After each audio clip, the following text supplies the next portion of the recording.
I remember watching the 2016 elections, and what I didn't like the most about Trump was about how he dissed NATO.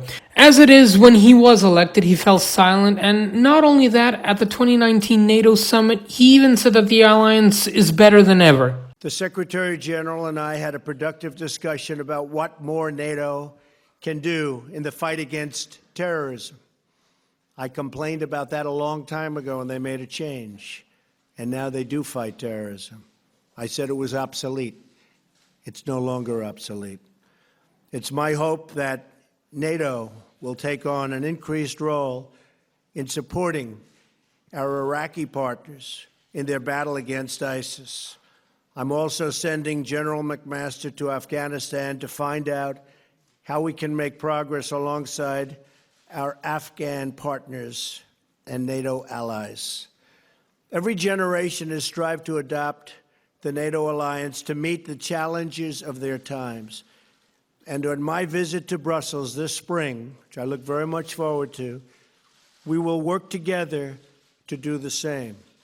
Not only that, but the Trump-Putin bromance didn't materialize, as the Trump administration put even more sanctions on Russia than Obama did. Okay, certain people may make the fair case that 2024 is different from 8 years prior, with the world becoming more dangerous, and so when Trump said that he would not defend certain NATO nations, a lot of people took to the media, both mainstream and social, losing their minds.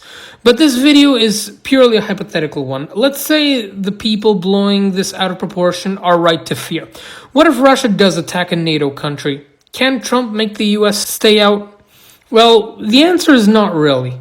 You see, in the words of several lawmakers from back in 2016, the US is not Russia where only one man decides. Any decision to withdraw the US from the alliance would need a 2/3 vote in Congress, which effectively makes Trump's rants irrelevant. In another scenario, if Russia does choose to attack a NATO nation and if Trump doesn't want to intervene, that decision would still not be on him.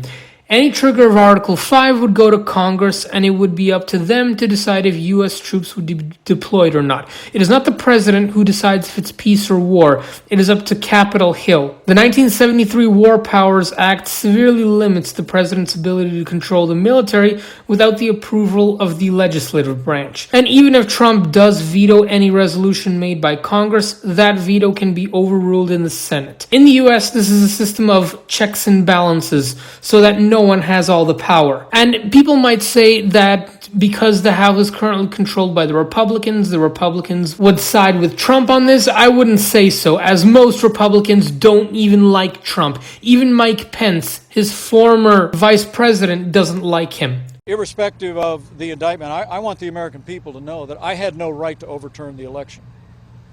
And then on that day, President Trump asked me to put him over the Constitution. But I chose the Constitution, and I always will. I mean, I really do believe that anyone who puts himself over the Constitution should never be President of the United States. And anyone who asks someone else to put themselves over the Constitution should never be President of the United States again.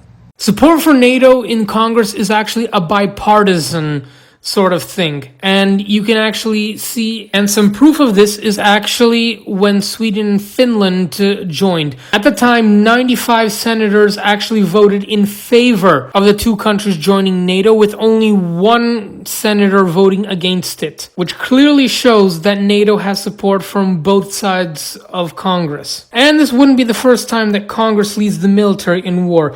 In 1898, Congress declared war on Spain during the Spanish-American War, one of the few times where the US actually did formally declare war. It was not the president who led the war, it was actually Congress.